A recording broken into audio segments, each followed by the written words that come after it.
नमस्कार। जय श्री राम। शिक्षाप्रद बोध कथाओं में आपका स्वागत है। शिक्षाप्रद बोध कथाओं में आज की बोध कथा का शीर्षक है माँ क्या चाहती है। माँ क्या चाहती है। एक दंपति यानी एक आदमी और उसकी घरवाली मिसेज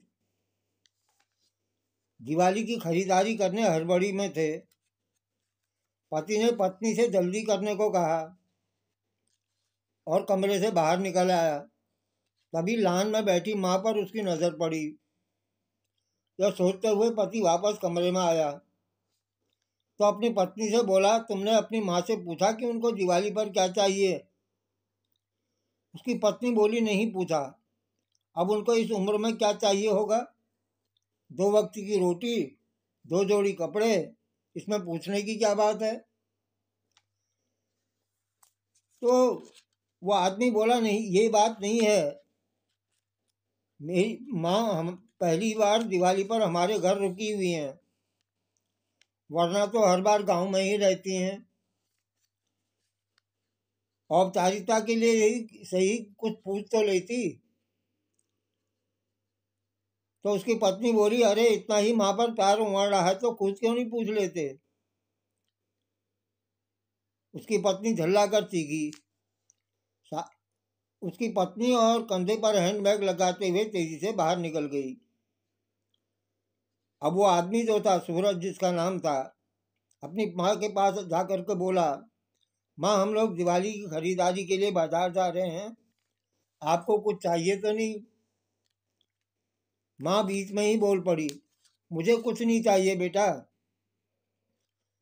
वो बोला, सोच लो माँ, अगर कुछ चाहिए तो बता दो। सूरज के बहुत जोर देने पर माँ बोली, ठीक है तुम रुको, मैं लिख कर देती हूँ। तुम्हें और बहू को बहुत खरीदारी करनी है, कहीं भूल न जाओ। ये कहकर सूरज की माँ अपने कमरे में गई और कुछ देर बाद बाहर आई और लिस्ट जो है वो सूरज को थमा दी। सूरज ड्राइविंग सीट पर बैठते हुए बोला, देखा माँ को कुछ चाहिए था पर बोल नहीं रही थी। मेरी जिद करने पर लिस्ट बनाकर दी है।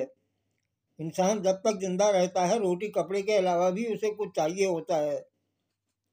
उसकी पत्नी बोली, अच्छा ठीक है, पर पहले मैं अपनी ज़रूरत का सारा सामान लूँगी, बाद में अपनी माँ की लिस्ट देखते रहना।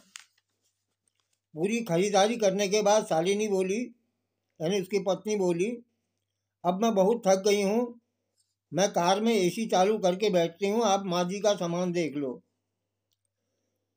तो वो बोला, अरे साथ चलते हैं, अच्छा देखता हूँ माँ ने इस दिवाली पर क्या क्या मंगाया है। ऐसा कहकर माँ की लिखी पर्ची जेब से निकाली। बाप रे, इतनी बड़ी लंबी लिस्ट, पता नहीं क्या क्या मंगाया होगा। जरूर अपने गांव वाले छोटे बेटे के परिवार के लिए बहुत सामान मंगाया होगा। उसकी पत्नी बोली, और बनो श्रवण कुमार। कहते हुए शालिनी गुस्से से सूरज की ओर देखने लगी, उसकी पत्नी जो है। पर ये क्या, उसकी उसके उस आदमी की, उस सूरज नाम के आदमी की आंखों में आंसू और लिस्ट पकड़े हुए हाथ सूखे पत्ते की तरह हिल रहे थे। पूरा शरीर कांप रहा था उसका। उसकी पत्नी घबरा गई। क्या हुआ, ऐसा क्या मंगा लिया तुम्हारी माँ ने। सूरज के हाथ से पर्ची उसने झपट ली, आदमी के हाथ से। हैरान थी शालिनी भी, इतनी की बड़ी पर्ची में बस चंद शब्द ही लिखे थे।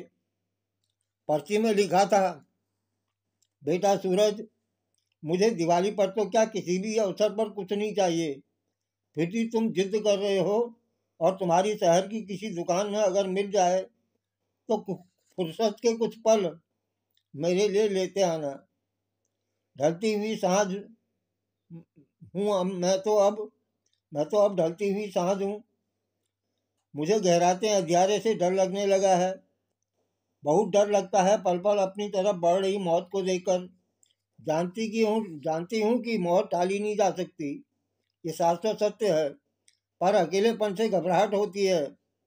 बेटा, तो जब तक तुम्हारे घर पर हूँ कुछ पल बैठकर मेरे पास कुछ देर के लिए ही सही बैठ करके खुशी बांट लिया कर। मेरे बुढ़ापे का अकेलापन बिन दीप जलाए ही रोशन हो जाएगी। कितने साल हो गए बेटा, मुझे स्पर्श नहीं किया तुमने। एक बार फिर से मेरी गोद में सर रख, मैं ममता भरी हथेली से सहलाऊं तेरे सर को।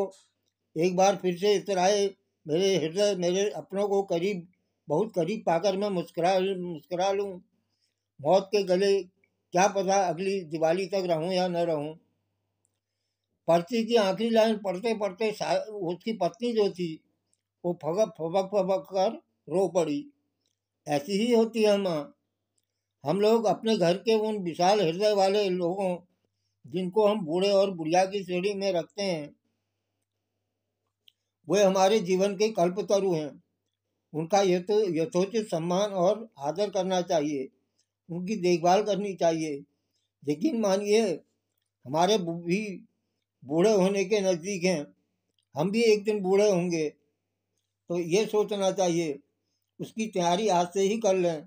इसमें कोई शक नहीं, हमारे अच्छे बुरे कर्म देर सवेर हमारे पास ही लौट कर आते हैं। तो इस प्रकार आज की जो बोध कथा है, माँ क्या कहती है, ये आपको कैसी लगी?